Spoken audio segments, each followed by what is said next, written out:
the Dragon Ball community. I am a part of it. Well, all three of us are. This video and topic is something I feel is long overdue.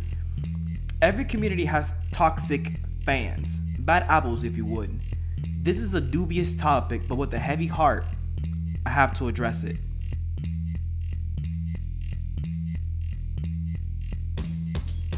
Being a Dragon Ball fan is a double-edged sword in 2019. There are fans who know what they talk about on certain topics. Then there is the other side, people who are wrong and project their misinformation as truths and tell you are wrong for not agreeing. Example, Gogeta gets the job done, Vegito does not. Gogeta is serious and Vegito is not. As fans, we have the luxury of movies, episodes, and manga chapters to generate these facts. Now, let's address what I said earlier. Gogeta getting the job done as compared to Vegito. In Dragon Ball Z Movie 12, Fusion Reborn, we are introduced to Gogeta. Gogeta needs to defeat Janemba. There are no strings attached to this fight. Just a quick defeat, party's over. Then we see Gogeta again in Dragon Ball Movie 20, the Broly movie. Only this time, they are both canon, and once again, Gogeta simply has to defeat the enemy. No more, no less. Vegito. Vegito fought against Buhan, Super Buu with Gohan absorbed. Vegito provoked Buhan to use all of his techniques by teasing and mocking him. Why? So Buhan can use his ultimate trump card, Absorption. Vegito could have killed Buhan, why didn't he? All of his friends and family are inside of Buu, thus killing Buu would kill them too. Vegito versus Mert Zamasu, another fight with strings attached. The second Vegito was born, he begins to fight as soon as possible. Vegito happens to be fighting a being who was half immortal, and thus victory was not a guarantee, because he cannot simply defeat a half immortal being. My last 2 cents. Vegito and Gogeta are equal in strength. Different means to the same result. It has been confirmed by the producers of the Dragon Ball Broly movie. A team who worked directly with Toriyama trumps any fan's headcanon here. If Toriyama gave the green light to release that statement since he is the creator, I would not refute that. If we are denying statements provided by a team that worked with the creator, there's no saving grace in this community. I'm sorry if it feels like I'm holding hands with my points, but from what I've seen in this community, it is more than necessary. A community that has a plethora amount of information about Dragon Ball, and yet you choose not to do proper research and continue to be misinformed. Side note, Ultra Instinct Goku beating, destroying, obliterating, taking care of Jiren? False. I'm not sure what episode you guys saw, what manga you guys read, it was not. If you want to see beating, look at Vegeta versus 19. You want to see a beating, look at Team Gohan, Super Saiyan 2 versus Cell. You want to see a beating, look at Perfect Cell versus Super Vegeta. Frieza versus Trunks, those are beatings. Not Goku versus Jiren, because I'm sorry, if it was a beating, are you gonna tell me that was a beating when Jiren was able to stand on his own, stand back up again, and handle Goku? Frieza versus Goku, you would think that was a bit more evenly, but Goku wasn't tired. Frieza was just pulling all the stops. But Jiren versus Goku Ultra Instinct, that was not a beating.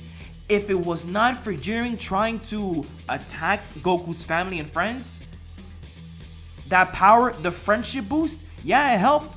But if anything, boy, he wasn't ready for it. And at the end, you guys saw the last episode, it took Frieza, 17, Goku to take Jiren down. So don't start with the whole, oh, but Goku decimated Jiren. He didn't. I'm sorry, he did not. Watch the episode again. Tell me, watch it again. I saw it. He didn't decimate nobody. It was great. He had an advantage for a while, but he didn't decimate Jiren. Decimating, go back to Vegeta versus 19, Perfect Cell versus Super Vegeta, Trunks versus Frieza, or Team Gohan versus Cell. That's a beating, not what we saw.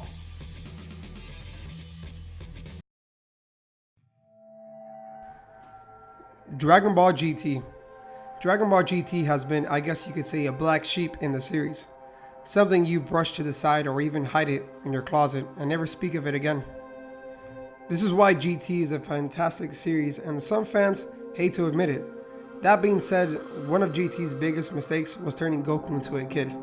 I guess the idea was having the original Dragon Ball type of feel into the series. And yes, I admit besides turning Goku into a kid, of course there were some other stuff that didn't feel too Dragon Ball like. But one of the things that GT did get right were its villains and its characters. Starting off with Baby Vegeta. In this series, I feel like Baby Vegeta was the Frieza in GT, hating the Saiyans as much as Frieza did. And on top of its motivation to do what he needed to do, the character design was incredible, especially the white hair and the no eyebrows resembling that of Super Saiyan 3 Goku. Let's not forget it is in this saga that we saw one of the best transformations and design-wise to come, and that is Super Saiyan 4 Goku. Super Saiyan 4 is a transformation even Dragon Ball fans till this day love. It brought out Goku's seriousness of Super Saiyan 3, and his complete fighting style absolutely dominated and changed completely for the better.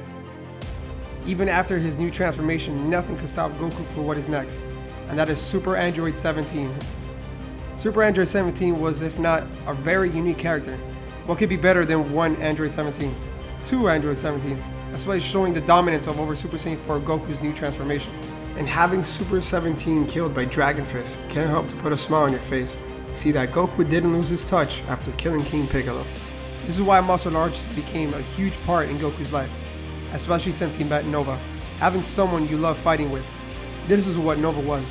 Nova showed the utmost compassion and respect to Goku even though he was a Shadow Dragon. This is why Nova was such a unique character to the series, especially how Goku felt when Nova was killed by Sin Shenron while protecting Goku. And yes, even though Nova had a short time frame in the series, it made you understand how much respect he had for Goku, and it made Goku realize that good things don't last. When Sin Shenron came into the picture, he was not only ruthless, but he had his reasons. This is taking things for granted and will soon come back to haunt you. Even after killing Omega, it was a quick reminder to Goku, and it made Goku a character development flow evenly into a more mature fighter, rather than a person fighting to have fun, and making GT a worthy watch show.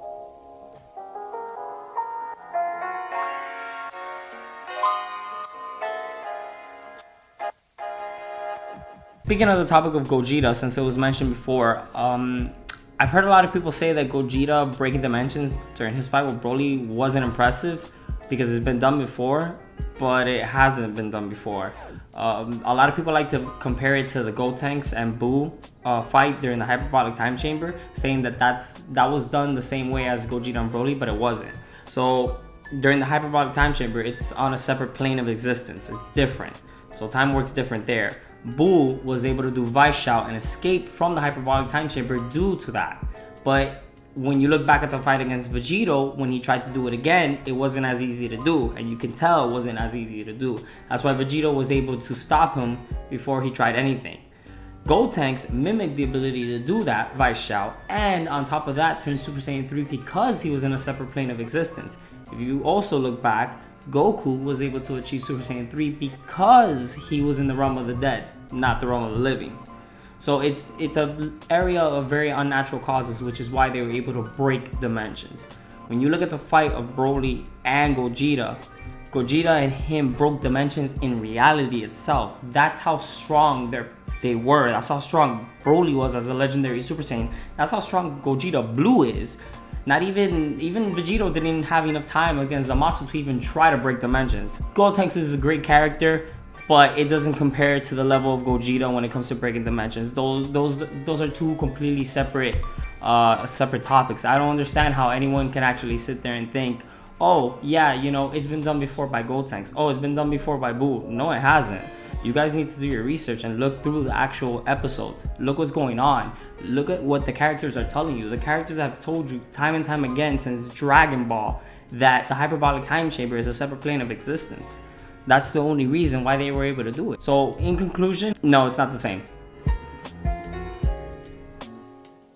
Thank you, Lazaro. Thank you. Like Richard and Lazaro mentioned, there are some things in the community that it's not worth, excuse my language, fussing over.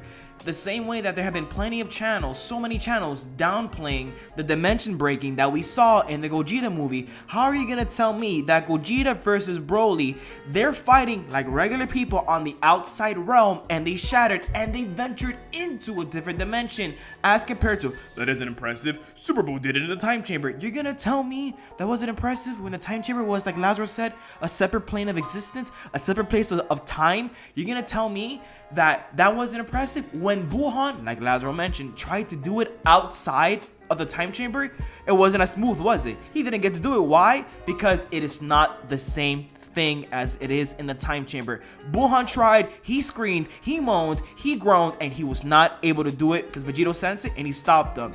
Now, you're gonna tell me that Gogeta and Broly fighting using common actions, shattering into a different dimension, was not impressive? How dare you downplay that? That was extremely impressive, and you know damn well when you saw it in the theaters, you guys busted a nut. And what Richard said about GT, I understand GT may be the black sheep of the Dragon Ball series. I get it, I understand, but it is not as bad as some of you guys make it seem. It was execution-wise, it may not have been the best thing ever, but idea structures were fantastic. Baby Vegeta in a league with Frieza, if he had a genuine reason to be upset and disgusted with the Saiyans. And that arc was fantastic. Fun fact, Baby Saga was meant to be the ending of Dragon Ball, hinting that Super Saiyan 4 was supposed to be the ending of Dragon Ball GT. Not Omega, not Sin. Just throwing that out there. So yes, you guys gotta stop with this whole downplaying GT. I understand that you're inclined to support your own opinion. I get that, as I have my own, but do not preach it as truth. Do not project your opinions as truth to others who may not be as aware on the series as you are. Thank you. That is my piece. And please, I love this community. I just hate the route that it is going as of right now. There's a lot of toxicity as of right now. People are being ignorant, blatantly ignorant, and they are spewing misinformation, and they're being false with what they're stating. Thank you. Thank you. Come back again and stay tuned for next time. We'll see what we have up our sleeves for you next time.